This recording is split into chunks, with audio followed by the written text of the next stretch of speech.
presidente, senhoras e senhores senadores, saudar os alunos aqui de Braslândia. Sejam bem-vindos a esta casa. Senhor presidente, senhoras e senhores deputados, senadores, quero falar hoje aqui desta tribuna sobre um organismo importante institucional do nosso governo federal, da Superintendência de Desenvolvimento da Amazônia e Sudã. É um órgão importante para pensar o desenvolvimento da nossa região. O desenvolvimento sustentável da Amazônia vai ser sempre um tema constante dos meus pronunciamentos nesta casa.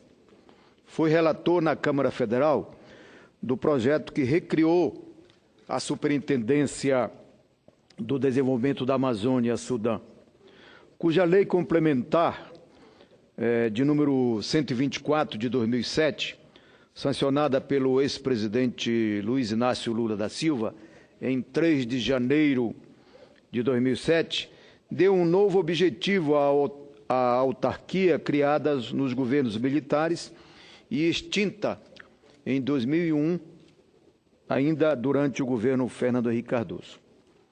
O saldo destes 8 anos de atividade da Nova Sudã é, de certa maneira, animadora. Nos estimula a ajudar no fortalecimento daquela instituição voltada ao desenvolvimento includente e sustentável da nossa região, bem como a integração competitiva da base produtiva da Amazônia na economia nacional e internacional.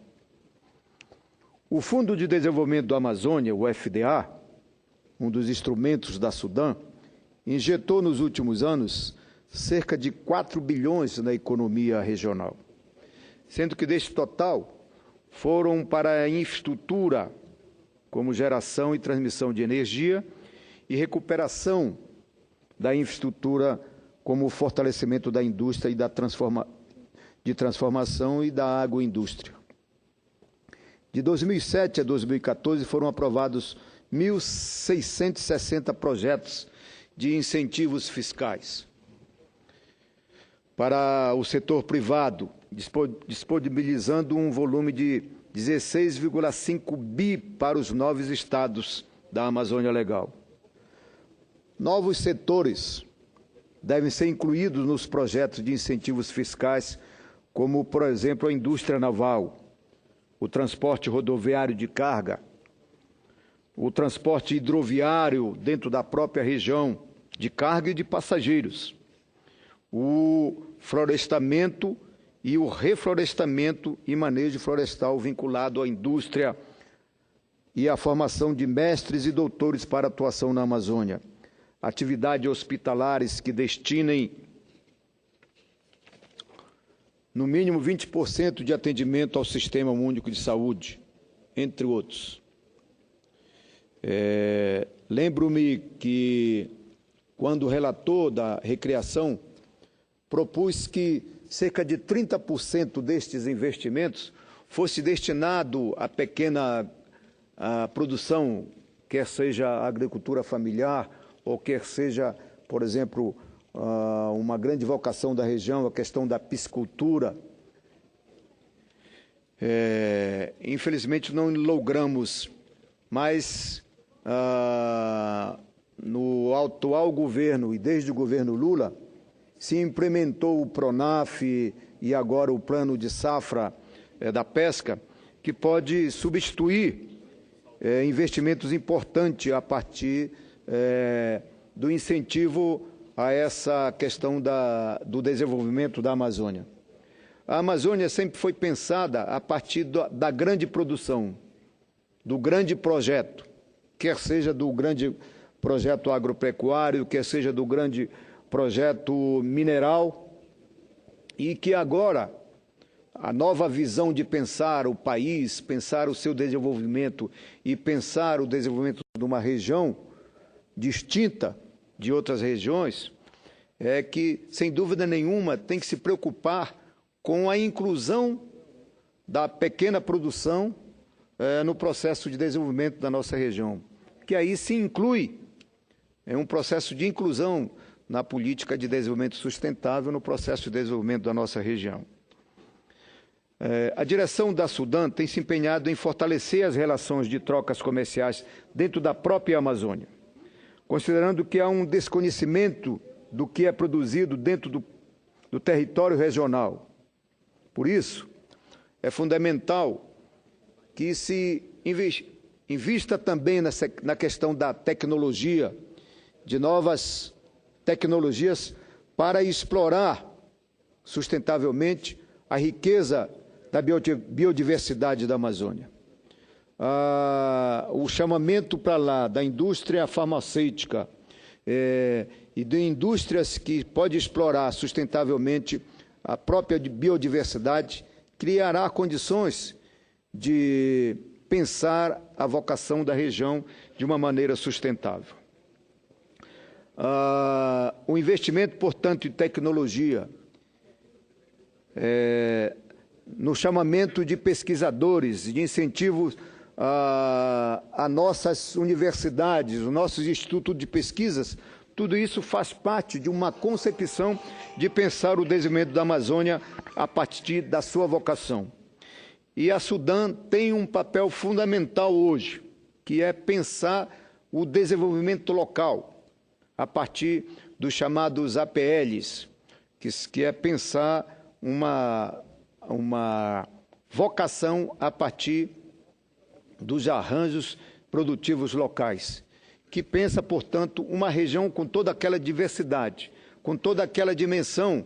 Não pode ter a concepção de uma visão de um planejamento apenas de região, mas tem que levar em consideração a diversidade e das diferenças entre a própria região. A capacitação de mão de obra também tem sido uma das preocupações permanentes. O projeto das mulheres na construção civil investe na qualificação de pessoas em situação de risco e vulnerabilidade social para inserção no mercado da construção civil por meio de cursos de acabamento e finalização de edificações com uma população superior a 25 milhões de habitantes. A Amazônia conta hoje com grandes núcleos urbanos que necessitam de qualificação e de força de trabalho. Porém, um dos maiores desafios em curso na região amazônica é a produção do etanol, sem o cultivo da cana-do-açúcar na região. A solução é ecológica. Foi encontrada em uma parceria entre a Sudan e a Universidade Federal de Tocantins, que já realizava uma pesquisa com um tipo de batata industrial capaz de assegurar a produtividade de etanol hidratado e o anidro superior ao da cana-de-açúcar. O resultado é espetacular. Uma variedade da batata doce que pode ser cultivada em todo o território amazônico é a solução para a produção do etanol, que hoje é deslocado dos grandes centros produtores para a Amazônia. A vantagem da batata é que tanto entra no cardápio da agricultura familiar como também do médio e grande produtor agrícola. Uma empresa privada já desenvolveu e testou as máquinas e equipamentos que vão produzir em larga escala o etanol social. Fui em Palmas, ou a Palmas, e constatei a importância e a grandiosidade da tecnologia gerada, bem como a disponibilidade da republicação do conhecimento através de outras instituições de pesquisa, como a Universidade Federal Rural do Amazônia, a UFRA, com sede em Belém, e que também acompanha o projeto. Para dar conta dessas e outras demandas da Amazônia, a Sudan necessita de maior aporte de recursos do Tesouro Nacional, em especial o fortalecimento dos incentivos fiscais para a região. Nosso desafio é garantir a prorrogação dos incentivos que representam a redução de 75% de imposto de renda pessoa jurídica como meio de atrair investimentos à Amazônia. A atual concessão expira em dia 31 de dezembro de 2018, que, para não gerar insegurança aos empreendimentos já instalados ou em vias de instalação, precisamos aprovar a prorrogação da medida o mais rápido possível. Para concluir, senhor presidente, e senhoras e senhores senadores, desejo reafirmar o meu compromisso com o fortalecimento de instituições que desempenham corretamente a sua missão, como é o caso da Sudam, que tem um papel fundamental no desenvolvimento da Amazônia. Não só atraindo grandes empreendimentos, como na contribuição do financiamento da pesquisa, da infraestrutura dos municípios, como também na qualificação de segmentos sociais mais vulneráveis da região. Era isso que eu tinha que falar neste momento no nosso plenário do Senado. Muito obrigado, senhor presidente.